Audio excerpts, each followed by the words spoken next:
E aí, pessoal, estamos aqui com a mestre internacional feminino Vanessa Feliciano. Tudo bem, Vanessa? Tudo bem, Felipe?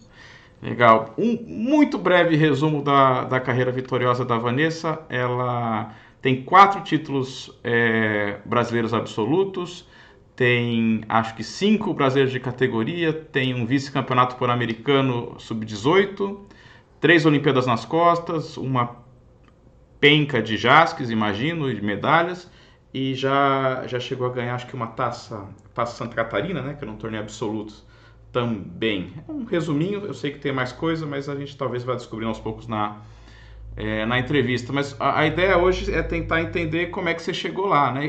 Acho que vale a pena citar, né? Já teve, beirou 2.300 de rating, tem 2 gordas normas de WGM no bolso, né? Mas vamos tentar entender como chegou até aí. A Vanessa é catarinense de Rio do Sul, morando em Jaraguá no momento. Mas vamos lá, como é que começou tudo isso? Começou porque, na verdade, meu pai, ele é jogador de xadrez, né? Foi, assim, porque hoje em dia ele quase não joga, né? Mas meu pai foi campeão estadual por 2 oportunidades, né?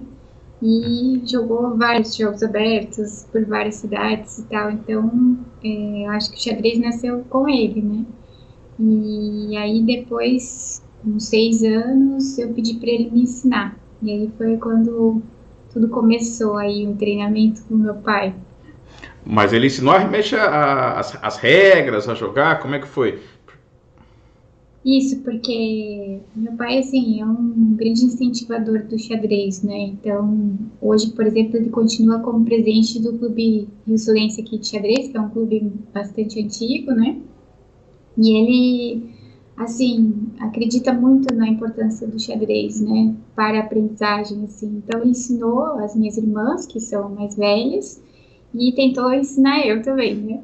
E, então, eu aprendi a colocar as pecinhas nos seus lugares com 1 ano e 8 meses, né. Ah, Mas aí era muito cedo para qualquer coisa, assim, né. Então, o pai deixou, ele não ficou insistindo com isso, assim, né? Eu tenho essa lembrança, né, de achar o tabuleiro que ele aprendeu a jogar também, guardado assim embaixo de um computador que a gente tinha na época, e pedir para ele como que jogava aquilo, né? ele era enxadrista, mas a iniciativa de aprender foi sua. Foi minha. Eu achei o tabuleiro em casa.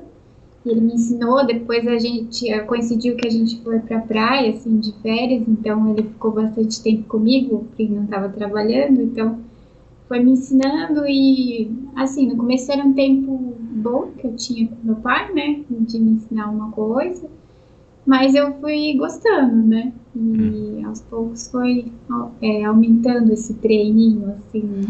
Que no começo era só jogar, né? No começo, assim, o meu pai trabalhava, então ele não tinha como me auxiliar muito, né? Então, de vez em quando ele pegava e sentava comigo. Eu lembro de sentar no colo da minha mãe, porque eu era muito pequenininha, então às vezes ele chegava em casa, para mim era tarde da Uhum. noite já, né? E de ficar me ensinando. Então, nesse primeiro momento, eu lembro que ele forçava uma das minhas irmãs a me levar ele no clube. Então, uma vez por semana elas me levavam, né? Então eu tinha esse treininho assim. Mas um pouco depois, meu pai acabou se aposentando, que ele se aposentou bastante cedo, assim, né? E aí foi quando eu iniciei um treinamento mais sério, assim, com ele, né? Apesar de que eu era bem novinha ainda, né? Acho que eu tinha uns quase 8 anos. E eu tinha uma rotina de treinos com ele, né? Meu pai foi meu treinador durante muitos anos. Que era essa rotina? Porque assim, você com 8 anos, assim, dos 6 aos 8 era realmente mais uma brincadeira que você gostava. Aí aos 8 começa a ser um treino mais sério. Mas se não me fala a memória, por exemplo, com 10 anos, acho que você já está jogando Mundial lá fora, né? De categoria. Então. O meu primeiro mundial foi com 8 mesmo, Já né? foi com 8? Ah. Foi. nesse tempo, assim, que meu pai não podia me acompanhar nos torneios, eu jogava só escolares. Cheguei a jogar joguinhos, assim, que minhas irmãs tiveram que me acompanhar também. Uhum. Mas depois, quando daí meu pai podia me acompanhar, então, foi quando eu comecei a jogar os torneios, assim, né? E aí, naquela época que eu tinha, ainda não tinha bem 8, não existia o sub-8, né? Por ver como eu Uhum. sou velha. Então, eu tinha que jogar o sub-10. E aí, nesse ano, eu joguei o Catarinense sub-10 e eu fui campeã. Eu ganhei todas as partidas, e aí, não sei bem hoje como é, mas naquela época daí a campeã classificava para o brasileiro, né? Ganhava vaga, assim. E aí eu já fui para o brasileiro. E aí eu fiquei em segundo, a Andrea Fanganiello ficou em primeiro, e aí ela classificou para o Mundial, mas mesmo assim meu pai resolveu me levar, né? Então foi minha primeira participação, assim, no Mundial. Ah, não, com 8 anos deve ter sido uma experiência e tanto. Agora, além, só para entender, porque com 8 anos já tem uma espécie de treinamento e com o pai é algo mais ou menos especial, né? Então, o que que era, além de jogar, você lembra alguma coisa de como era o seu treinamento na época? Ah, assim, meu pai, ele montava um treinamento sério, assim, né? Então, apesar que eu era bem pequenininha, eu lembro dele dizer isso muito pra mim, né? Você quer ir para os torneios, você quer ser campeã, então você vai ter que estudar, né? Então, essa consciência ele foi plantando em mim desde muito nova, né? E aí, no começo, era um tempinho menor, assim, tipo 1 hora por dia, né? Mas era um horário sagrado, assim. Quer Uhum. dizer, eu ia pra escola, almoçava, 1h30, a primeira coisa não era a tarefa da escola, a primeira coisa era o Está. xadrez, né? E aí eu estudava com ele. No começo era mais assim, posições de cálculo, de mate, né? Uhum. Naquela época era difícil assim o acesso aos materiais, assim, né? Então a gente não tinha de onde pegar muita coisa. Uhum. E essa troca de informação também era difícil. Então, quer dizer, não tinha muito para quem pedir, assim, né? Para saber um bom livro ou por onde começar. Então, a gente começou com o que o meu pai tinha dele, né? E aí, aos poucos, foi aumentando esse treininho à medida que a minha idade aumentava, que ele achava que daria para fazer Ah, 1h30, 2 horas, né? ah, tá. E de cabeça, você lembra de algum livro ou outro que você chegou a ver naquela Ah, época? sim. Porque o pai não tinha muito material, né? Uhum. Então eu cheguei a ver várias vezes. O mesmo livro. Então o livro de estratégia moderna, por exemplo, era o Ah, preferido do meu pai. Esse, assim, eu tenho lembrança de pelo menos ter visto ele 3 vezes. E, e aí o meu pai tinha também a coleção do Grau. uhum. Essa coleção nós vimos inteira, ela. E alguns livros de partidas, assim, de jogadores que meu pai gostava muito, assim. Ele não era muito atualizado, assim, tinha materiais novos, ou não acompanhava muito o xadrez da época, mas ele gostava muito do Alekhine e do Capablanca, assim. São jogadores que eu lembro dele me mostrando partidas, assim. Ah, bacana. Já é claramente uma boa formação, né? E nesse processo todo, assim, até chegar nos 10 anos, vamos dizer assim, teve algum momento que você sentiu um clique, tipo, pô, esse negocinho é legal? Ou já de cara? Como é que é esse processo? Porque eu imagino que para conseguir cada vez mais aumentar uma rotina de estudo, ainda mais para uma criança, é, é difícil se não gostar, né? É difícil e, assim, e o meu pai, para quem conhece ele, né, sabe que ele tem um jeitinho, assim, mais duro de ser, né? Então, a nossa, já na educação como filha, já tudo era bem mais rígido, assim, né? E aí com o xadrez também não era diferente, né? Então, ele tinha uma postura, assim, comigo, que como, de criança era difícil de entender algumas coisas, né? Claro que Uhum. hoje, adulta e principalmente acho que mãe, eu entendo o que ele fazia para assim, pensando no futuro, né? Sabia exatamente o caminho que eu tinha que percorrer, assim, né? Uhum. Mas na época essas coisas conflitavam um pouco, assim, era um pouco difícil para mim, né?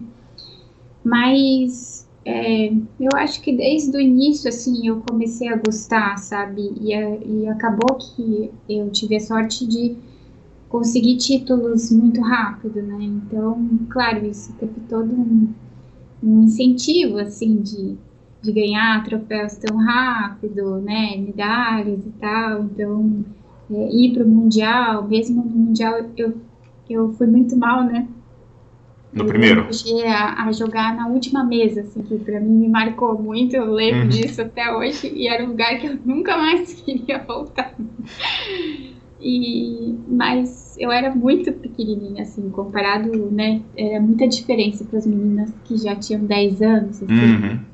Mas mesmo assim eu ganhei um troféu de menina mais nova Do do Mundial? Mundial, né? Caramba. Eu ganhei esse troféu e vinha até gravado meu nome e tal, e isso me fez subir no palco do Mundial, que era todo um evento, assim, né, especial. Então, eu tenho essa lembrança, assim, de ter sido especial para mim, né, de eu ter subido naquele palco e pensar, caramba, né, queria estar aqui mesmo, assim, né. Uhum. Então, acho que tudo isso contribuiu, assim. Eu sempre fui muito competitiva, assim, isso é uma coisa da minha característica, eu acho, assim, né? Eu gosto da competição, eu jogo para ganhar, assim, né? Uhum. Qualquer coisa que eu faço pode ser xadrez, pode ser outro esporte, assim, então acho que combinaram as coisas e isso foi me incentivando, assim. E esse negócio de ser competitivo, acho que é um traço marcante, né, dos melhores jogadores do país, acho que sem dúvida alguma. Mas e como é que era o lidar com a derrota ali quando você tinha, sei lá, 7, 8, 9 anos e subitamente aparecia às vezes um gaveta inesperado ou alguma coisa do gênero? Qual que era a reação? Ah, isso era muito difícil, assim. Eu demorei muito tempo para melhorar a lidar com a derrota, né? Até hoje é uma dificuldade, assim, né? Claro. E, e na época eu chorava muito, assim, e passei anos chorando, assim, mesmo depois de maior, assim, ainda tinham partidas que me faziam chorar mesmo, né? E o meu pai tinha essa postura dura também comigo, então era difícil, assim, né? Às vezes, mesmo ganhando campeonato ou ganhando partidas importantes, mesmo assim eu levava bronca, porque não tinha jogado bem ou podia ter caprichado mais, né? E, claro, tudo isso para me ajudar, mas, assim, às vezes era difícil, né? Então eu Uhum. sabia que uma derrota ia me render mais caro ainda. Uhum. Não era só o pontinho que você estava deixando. É, não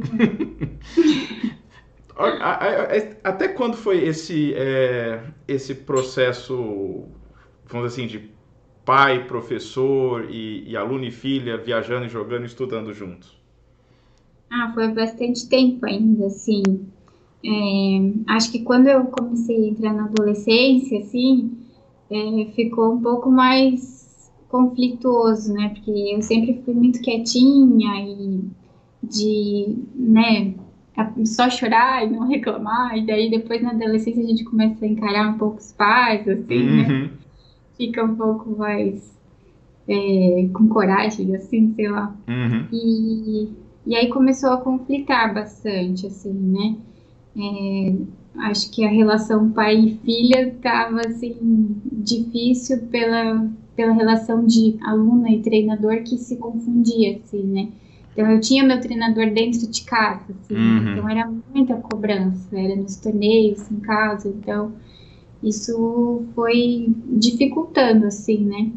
Claro que é um privilégio assim e como eu te falei, entendo, né, perfeitamente que a postura do meu pai, mas foi uma época que a gente começou a pensar assim, bom, né, ou não vou seguir isso, porque não tá legal dessa forma, ou a gente arruma outra pessoa, assim. Então, eu lembro que até uns 15 anos, meu pai ainda continuou viajando, dando bastante pitaco, assim, nos meus treinos, nos meus torneios.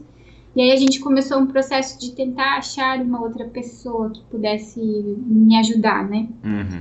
E aí nessa eu treinei com várias pessoas, assim, fiz vários testes que acabaram não dando certo, assim, por vários motivos, porque também eu morando em Rio do Sul dificultava um pouco, né, o acesso a alguns treinadores que moravam longe. Nessa época até que eu fiz aula com o Eduardo Limp, que foi, acho que teu professor também, Sim. né? E acabou que não deu certo, até que em 2017, 2018, eu encontrei com o Álvaro Aranha num torneio. 2007, 2008, provavelmente, né? Ah, isso, 2007. 2007, 2008, eu acho que eu joguei um Pan-Americano na Colômbia e ele estava acompanhando um aluno dele, e aí foi onde eu conheci ele. Não, legal. E aí é toda uma nova fase que a gente vai conversar, mas antes de chegar, porque 2007, 2008 está lá realmente já na adolescência, já jogou, já era uma veterana do xadrez, já tinha mais torneio que a maioria das pessoas vai conseguir na vida toda, tinha mundiais. Você lembra alguma coisa talvez específica desse período que você achou bacana, ou de algum treino que você fez que você achou que deu muito certo, ou de algum torneio em especial? Porque você teve títulos de categoria, torneios fora, às vezes ficam mais gravados na memória do que outros, né? Eu acho que dessa parte, assim, eu lembro muito dos treinos com meu pai, né, da ideia dele de que eu precisava jogar com níveis mais difíceis do que eu estava acostumada para que eu melhorasse mais, sabe? Então ele me colocava muito a jogar torneios de categoria acima da minha e torneios absolutos também, né? Hoje acho que isso é muito mais comum, mas na minha época, aqui na minha região, não é comum de ver uma menina jogando um torneio de categoria no absoluto, né? Então, esse tipo de coisa eu lembro que meu pai fazia bastante, e tanto que muito cedo eu já tinha 13 títulos estaduais, né?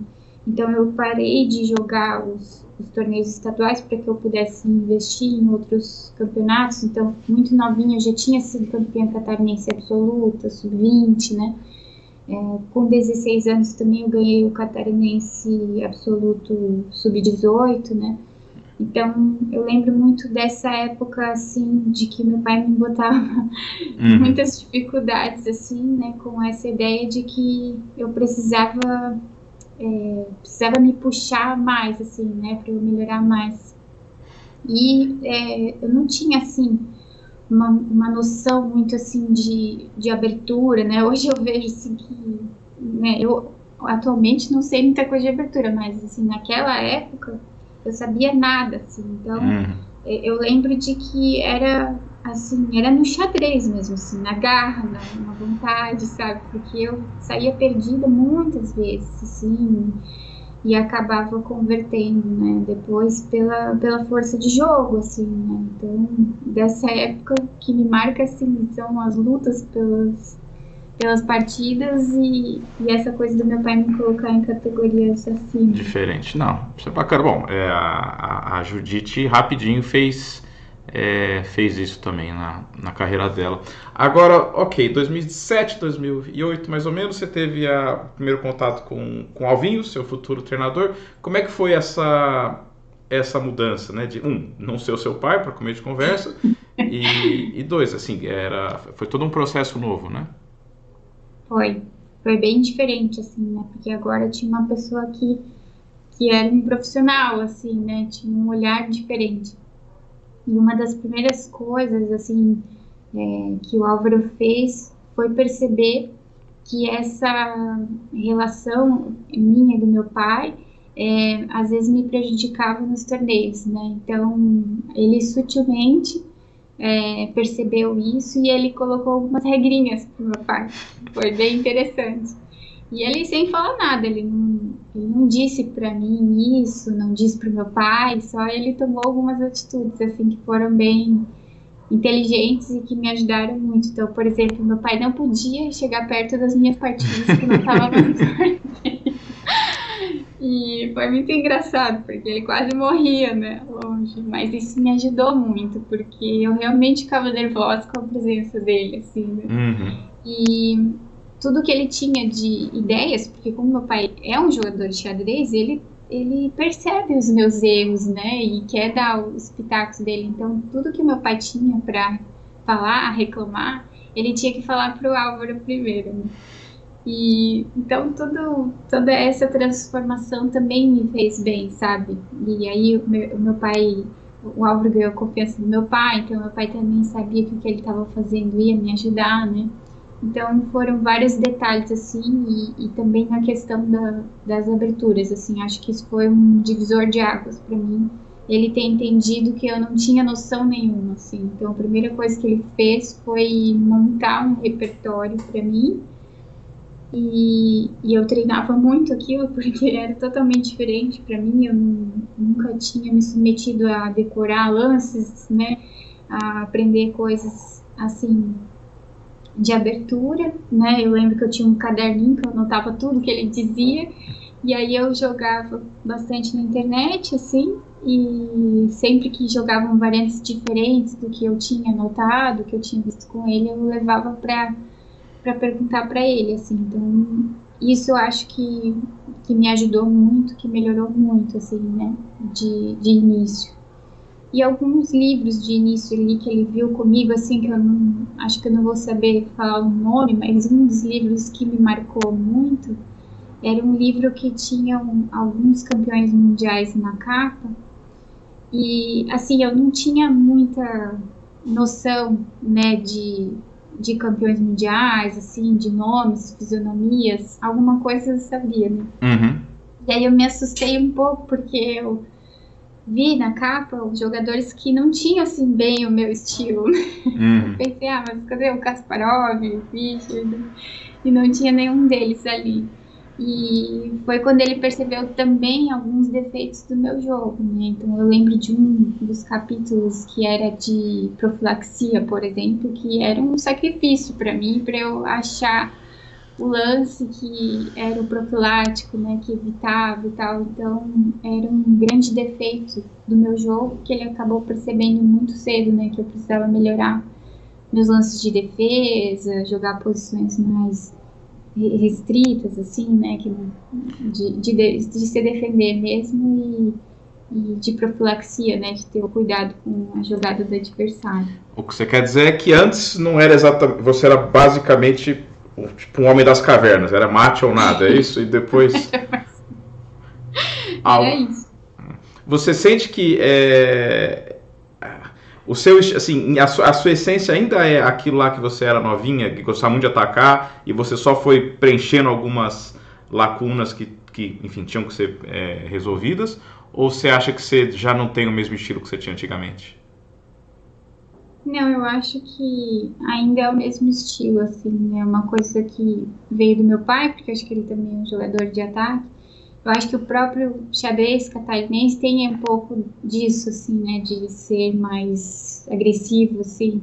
Então, eu tenho esse estilo, né, acho que eu continuo dessa forma, assim, eu acho que o meu olhar é sempre na tentativa de ganhar iniciativa, de fazer um ataque, de tentar dar mate, né, isso ainda continua, mas que eu precisava muito melhorar nesses aspectos, né. Uhum. Tá, agora outras coisas que eu acho que é importante entender, porque tipo, às vezes a pessoa vai falando e parece... você já deu a entender, realmente você estudou bastante, mas às vezes parece o milagre da criação. Eu tava lá, jogava um pouquinho, aí do nada eu consegui ganhar tudo, assim. E só pra gente entender, você começou estudando lá, uma horinha e meia, duas... Só mais ou menos assim, teve uma constância durante todo esse período, assim, desde novinha até quando você conseguiu manter um... bom, até quanto você estudava por dia e até quando foi, né? Que você pegou pesado mesmo. Ou constante, pelo menos. Sempre teve uma constância, assim, sabe? Isso foi uma das coisas que eu aprendi com meu pai, né? Eu precisava ser constante nos meus treinos e acho que isso sempre foi uma característica minha, assim, né? Mesmo depois, quando eu comecei a ser chefe de mim mesma, assim, né? Quer dizer, depender só de mim, da minha vontade. Eu tinha meu horário que eu setava e, assim, às vezes a gente não tá com vontade de estudar, mas eu tava ali, né, tentando fazer alguma coisa, assim. Então, eu sempre prezei muito por esse tempo que eu tinha que dedicar para o xadrez, né? Às vezes a gente não está rendendo tanto quanto deveria, né? Mas eu acho que Você se é forçava um pouco. necessário, sim. É. E o seu tempo, vamos dizer assim, áureo de estudo, você pegava quanto tempo firme, assim? Ah, para ser sincera, assim, eu acho que umas 6 horas, isso que eu conseguia, assim. Não, 6 horas não é pouco, sem dúvida. Não, Mas um tempo, assim, que muitas coisas estavam favoráveis, assim, eu fazia faculdade de psicologia na época, né, morava com os meus pais, então eu tinha tudo que eu precisava, assim, só para estudar xadrez, né, então eu tinha esse tempo que eu podia me dedicar, assim. Não, mas legal, você foi subindo gradativamente até chegar numa quantidade de estudo que, enfim, é uma minoria da minoria no Brasil que faz isso. E depois de começar assim, você deu aquela arredondada no repertório, porque uma das coisas que às vezes é frustrante no xadrez é que você estuda e no torneio seguinte a gente acha que a gente vai ser campeão mundial e nem sempre é assim. Demorou até você perceber essa mudança ou foi rápido, assim? Porque a gente está falando de 2008, 2007. Aí, por exemplo, em 2012, você fez norma de grande mestre na Olimpíada, não é isso? Então, um período de 4 anos, assim, mas que você deu um salto considerável, assim. Como é que foi esse processo? Nessa mudança com o Álvaro, assim, foi bastante difícil para mim, né? Até para eu poder me adaptar a um repertório, assim, né? De sempre ter dificuldade, assim, de não ter uma memória boa, dificuldade de gravar os lances, né? Então, assim, trabalho duro mesmo, porque para mim não é fácil, assim, de decorar coisas, né? Para mim sempre tem que ser uma coisa muito lógica para eu entender, né? E foi uma mudança grande, assim.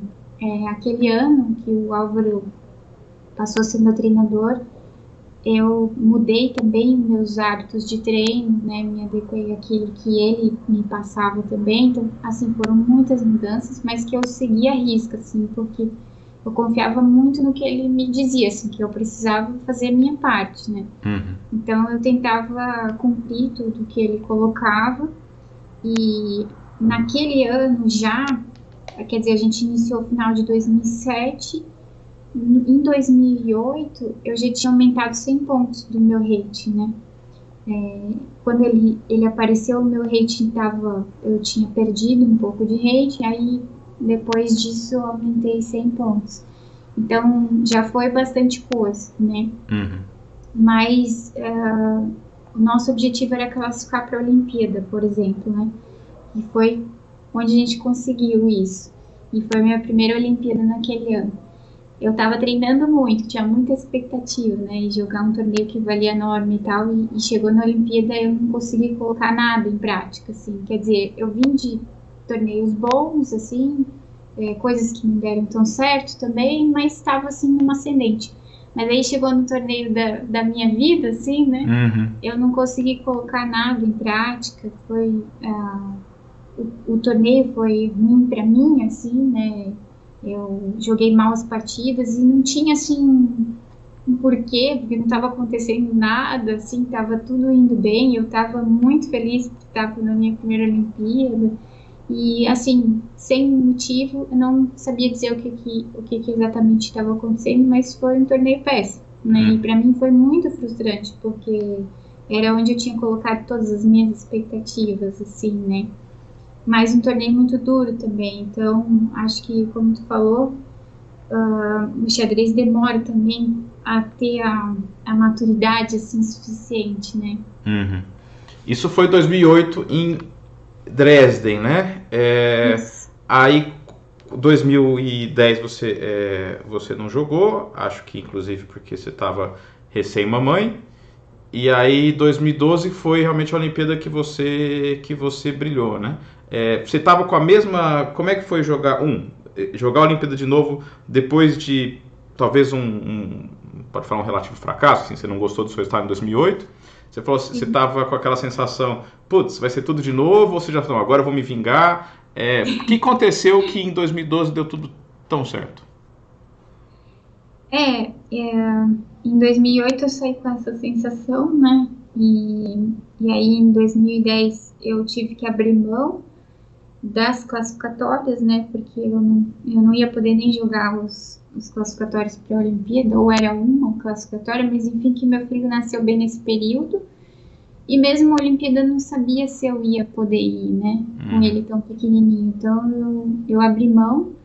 E foi difícil para mim assistir a Olimpíada de casa, né? Porque mesmo na gravidez e depois que ele nasceu, eu segui estudando à medida do possível, assim, né? Então era onde eu queria estar também. Então, quer dizer, essa frustração levou 4 anos, né? Para eu poder assimilar isso. E aí, em 2012, eu acho que foi um período do meu xadrez, assim, que eu estava mais bem preparada, assim, sabe? Eu sentia o meu xadrez um pouco mais firme, assim, mais seguro para jogar, né? Então, acho que eu não fiquei nervosa, com medo de que se repetisse aquele fracasso, assim, né? Claro, a gente quer mudar aquela visão, assim, mas eu estava me sentindo mais preparada para aquele momento, assim, né? E estava estudando muito também, um período assim que eu me preparei bastante para aquele torneio, assim, e consegui as normas, né? Que valeu como uma norma dupla. Então, mas assim, quando acabou o torneio, claro que você devia estar feliz, mas era uma sensação de tá aí, era isso mesmo que eu merecia, porque, poxa, ralei um monte, ou não, assim, ficou. Só porque eu imagino que é difícil você pensar que de um torneio que você não realmente ficou muito abaixo, como foi em 2008. Aí 2012 não é só você jogar bem, é uma norma dupla de WGM, não é algo que a gente faz todo dia, né? Com certeza. Eu fiquei muito feliz, assim. Na verdade, eu não esperava ir tão bem, assim, para mim, né, particularmente um resultado que eu venci barreiras minhas, né? E eu estava jogando no primeiro tabuleiro, então eu tinha muita dificuldade a cada rodada, né? Eu tinha uma grande adversária na minha frente. Eu acho que superou todas as minhas expectativas, assim, porque eu joguei 10 rodadas e eu não perdi nenhuma partida, né? Eu fiz 7 pontos, então tive alguns empates, inclusive empatei com a Gunina, né, da Rússia. Então, assim, foi mais do que eu esperava, assim, né, sair de uma Olimpíada sem perder, né, tudo isso tem um gosto muito especial, assim, e da minha primeira vez também como número 1 do Brasil, né, estar no tabuleiro 1 do Brasil. Então, assim, não tinha como ser maior, assim, a minha felicidade, né. Ah, sim, sem dúvida. Agora, a gente comentou um pouco das Olimpíadas, você citou que você se tornou com esse torneio número 1 do Brasil. A gente não falou em nenhum dos 4 brasileiros que você ganhou, mas você falou deliberadamente esse número 1 do Brasil, por exemplo. Que títulos, assim, ao longo desses anos, desse período, que você conseguiu, que você sente, vamos dizer assim, bastante orgulho, ou você lembra hoje e falou, pô, legal aquele torneio que eu ganhei? Porque é normal, você tem um torneio outro que a gente vai até bem, mas meio que não marca, né? Passou. Mas tem uns que a gente lembra até hoje, né? Quais seriam esses para você? Acho que sem dúvida é essa Olimpíada de 2012, né? Pelas duas normas. Eu acho que os brasileiros também foram bem especiais, assim, de, de conseguir chegar a ser a número 1 do Brasil, né? Porque eu sonhei muito com esse momento, assim, né? Eu sempre acompanhei outras sendo campeãs brasileiras e pensando que era onde eu queria chegar, assim, né? Então eu via a Regina com 400 brasileiros nas costas, né? E eu pensava, nossa, será que eu posso, né, um dia chegar lá? Então, eu acho que esses brasileiros, todos eles têm algo bem importante, assim, né? Acho que os torneios absolutos também que eu ganhei, que foi a Taça Catarinense, e um IRT em São Bernardo também tem um gosto bastante especial, assim, né? Até comentei isso numa entrevista com as meninas do Jovens Talentos, que a gente como mulher sente, assim, um gosto a mais de ganhar um torneio absoluto, assim, né? Parece que é uma vitória, assim, não só minha, mas uma barreira, assim, do próprio xadrez feminino, assim, né? Então, essas lembranças são bem especiais, assim, né? Eu acho que esses torneios, o vice pan-americano, o sub-18, o bronze no pan-americano adulto também foram momentos marcantes para mim, assim, de estar no pódio, assim, nas Américas, assim, né? Uhum. E até, bom, você estava basicamente no auge, né? E primeiro, até quando você conseguiu se manter focado no xadrez, assim, mantendo isso tudo pesado, como foi nesses anos? Ou quando você tirou o pezinho do acelerador? Eu acho que foi engraçado, assim, que nem eu te falei antes, quando eu comecei a estudar com o Álvaro, foi a melhor fase da minha vida de eu ter mais tempo para o xadrez, mais apoio, sabe? Uhum. E aí, logo em seguida, 2 ou 3 anos depois, eu venho engravidar, né? E aí tudo dificulta muito mais, né? Então ali parece um momento assim que os meus sonhos acabaram, né? Tudo aquilo que eu tinha sonhado para mim eu não ia mais conseguir, né? E na verdade foi o contrário, assim, parece que me deu uma força a mais, né? E quando meu filho nasceu foi quando daí eu comecei a superar, a virar número 1 do Brasil, a ganhar os brasileiros, né? Então foi a época mais difícil, né? Uhum. Para mim, para eu me adaptar com essa nova vida de mãe, então novinha também.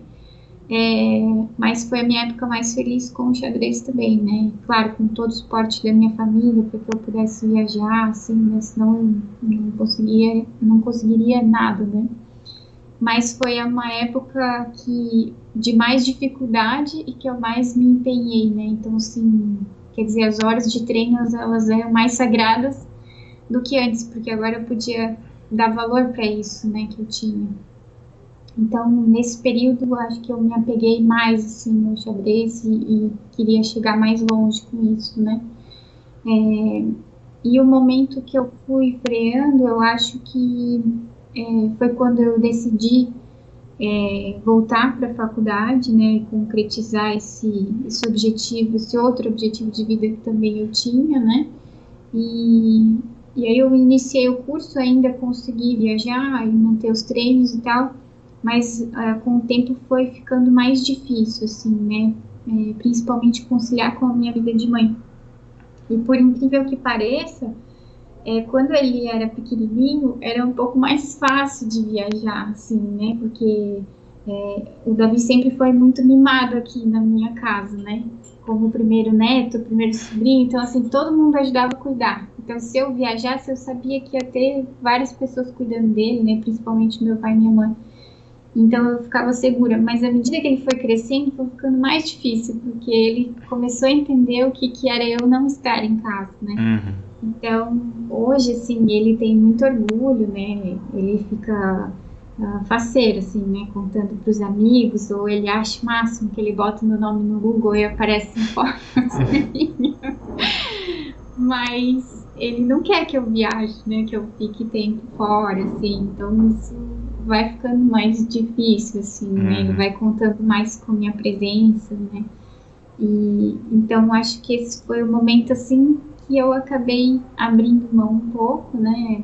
Talvez só um tempo, mas foi esse período mesmo. Não, legal. Só antes de falar dessa fase mais recente, né, da sua carreira, dessa fase que você estudou mais, eu sempre gosto de pedir referência se você lembra depois de algum livro mais para frente que você leu, que você gostou muito, que você acha que tenha te ajudado? Ou você acha que o processo principal, talvez, da sua evolução foi baseado realmente no ganho do repertório, nessa mudança de metodologia, uma mudança de ver o jogo? Claro que para melhorar um monte tem um monte de fator, tem um monte de estudo, eu sei. Mas se você tivesse que... Tem alguma coisa ali que você acha que ajudou mais? Nossa, o Álvaro vai me pegar depois, eu não sei o nome dos livros, essas coisas, né?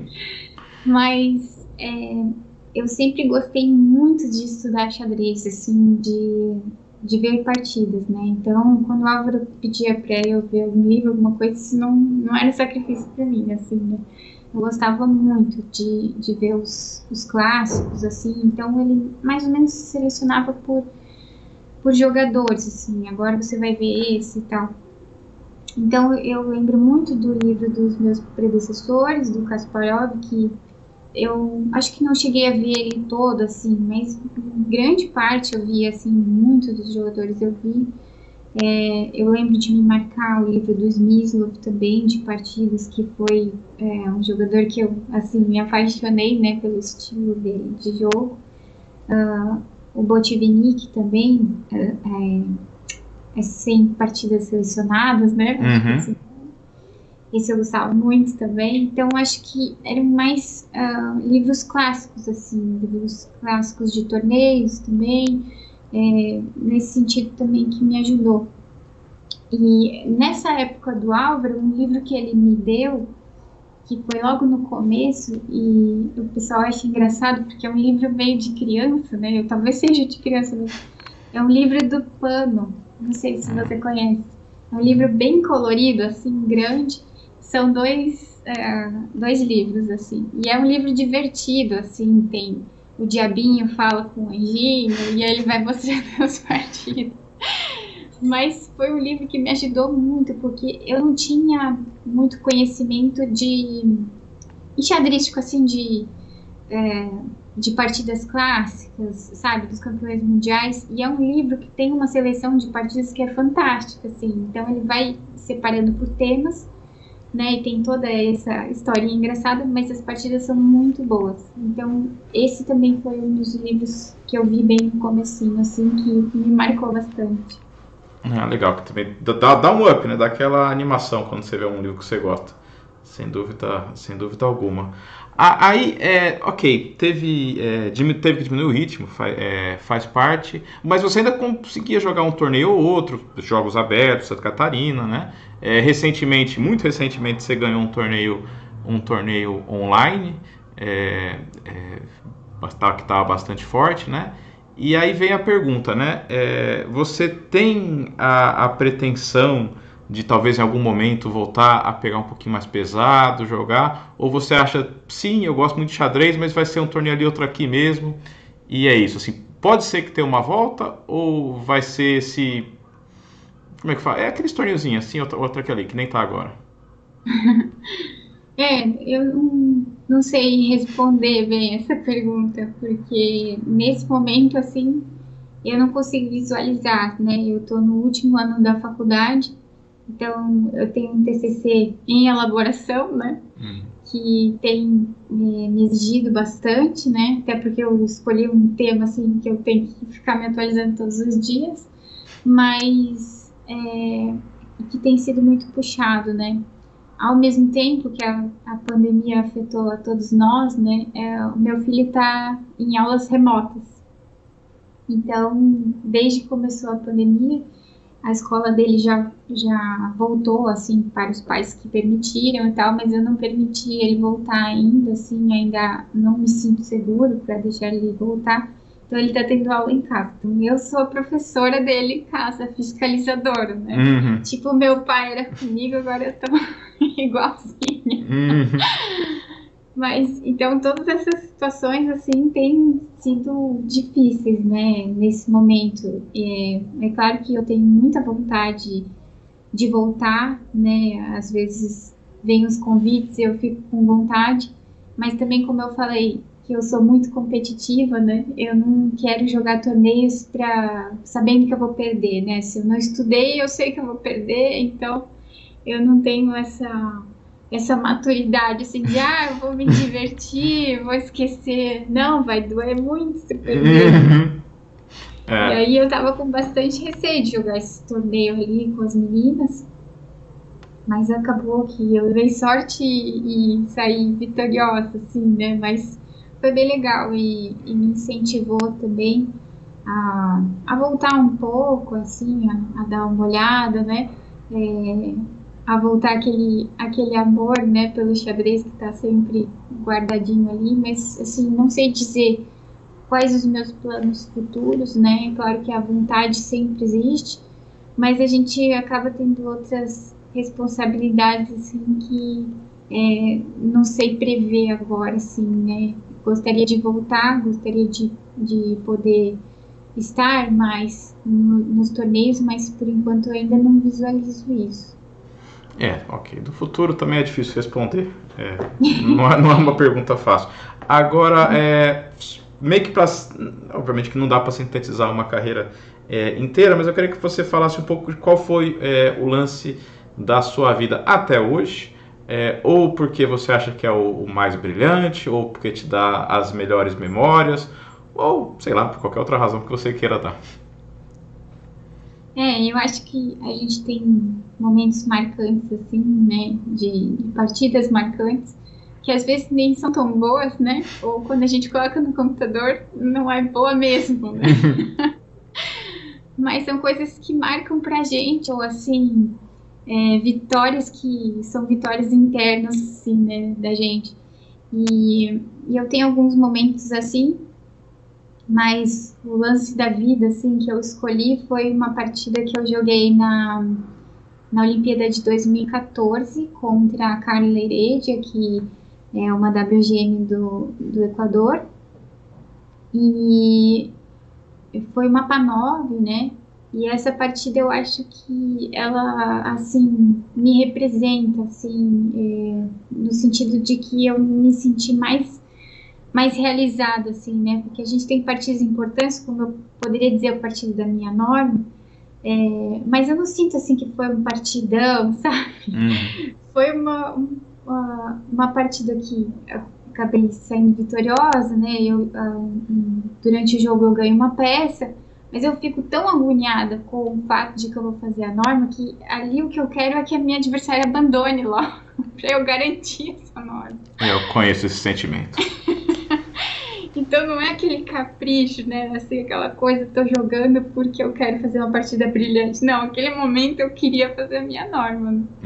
Então, eu escolhi essa partida porque a PA9 é uma abertura que eu tenho um carinho, assim, e eu tinha estudado com o Álvaro, e o Álvaro tem uma mania que é muito legal de ensinar abertura, que ele ensina sempre uma partida clássica sobre ela, ou assim, uma partida que ele me dizia assim, Vanessa, essa é a posição dos sonhos, que a gente quer chegar a isso aqui, né?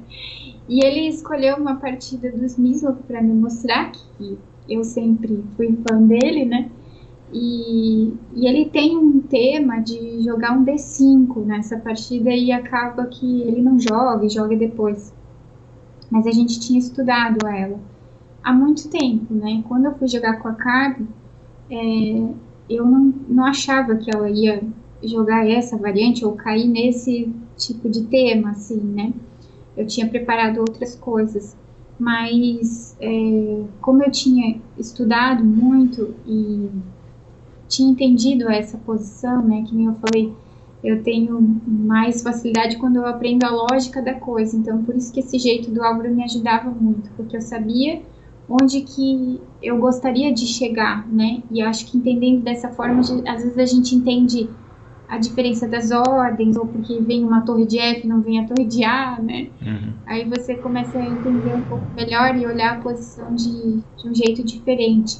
Então, eu digo que essa partida me representa porque eu acho que eu sou assim, né, de copiar ideias que eu já tinha visto, né, então eu já tinha estudado aquilo em algum momento e eu fiquei muito feliz de saber aplicar aquilo, né, porque às vezes a posição muda de ordem ou ela não é exatamente igual e às vezes a gente perde o tempo, né, de aplicar aquilo ou de conseguir ver que é o mesmo tema, a mesma situação, né, e aplicar no tempo certo, né, não achar que na outra jogada daria para fazer também. Então, Eu fiquei muito feliz de fazer esse lance.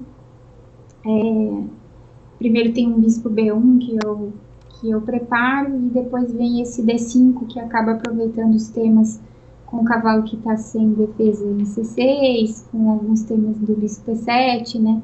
E eu fiquei muito feliz. Depois eu acabei calculando ali e convertendo a vantagem, ganhando essa partida, né? E até tem um fator, assim, extra tabuleiro, porque nessa Olimpíada de 2014 você também estava, né? Uhum. E eu não conhecia o Kasparov, que é um grande ídolo, né? Mas eu nunca tinha tido a oportunidade de ver ele de perto, e ele estava muito lá no salão porque ele era candidato à presidência da FIDE, né? Uhum. E justo nessa partida ele foi dar uma volta lá pelo feminino, né? Lá no tabuleiro 70, não sei onde é que nós estávamos jogando. Que a gente devia ter perdido de um país forte e caído lá embaixo, né? E aí, como eu era número 1, eu tava bem no corredor, assim, né? E aí ele passou e parou para ver minha partida, né? Quer dizer, eu não sei se ele analisou alguma coisa, se ele só deu aquela olhada que não tá pensando em nada, não sei, mas para mim foi o momento mais feliz da minha vida, de ter o Kasparov olhando a minha partida. E às vezes, quando a gente tem um ídolo assim, né, a gente fica tão nervoso que, sei lá, que eu sou bem a rainha do azar, né? Capaz de pendurar uma peça, de fazer alguma coisa muito errada. Né? Mas eu tive a sorte de, pelo menos, eu sei que foi uma partida bem jogada, assim, né? Então, se ele analisou, pelo menos estava valendo a pena. Né? Ah, legal. Bom, eu vou tentar fazer depois um vídeo tentando mostrar o D5. Vou fazer questão de lembrar que quando você estava para fazer o D5, Kasparov veio e fez balançou a cabeça, tipo, aprovando o seu lance. Você tem que, enfim, dá para florear a história um pouquinho. Mas, mas de qualquer forma, acho que essas partidas acabam marcando com certeza, né?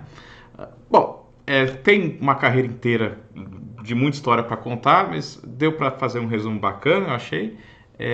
Eu queria só deixar aberto agora esse espaço, se você quiser deixar dar algum recado para a meninada ou para quem você quiser, fique à vontade. Na verdade, eu queria te agradecer, né, pelo convite, pela lembrança, né, de mim, e também te parabenizar pela iniciativa, porque eu achei muito legal de ver entrevistas assim com jogadores, às vezes que não são coroados assim, né, mas que são jogadores fortes, jogadores às vezes que deixaram de participar, de jogar, que a gente tem curiosidade de saber, né, e eu acho que saber dessa caminhada, da trajetória, saber quanto foi difícil ou as dificuldades também faz a gente se identificar, assim, saber que não acontece só com a gente, né, que todo mundo tem as suas próprias dificuldades, assim, e poder conhecer um pouco mais dos jogadores. Então, eu achei bem bacana, assim, estou acompanhando as entrevistas que eu posso, que eu tenho curiosidade, às vezes estou passando roupa lá e estou escutando, porque eu acho bem interessante mesmo, bem legal. Parabéns. Muito obrigado pelas palavras. Bom, é isso, pessoal. Espero que vocês tenham gostado tanto quanto eu. Muito obrigado, Vanessa, e até a próxima. Tchau, tchau.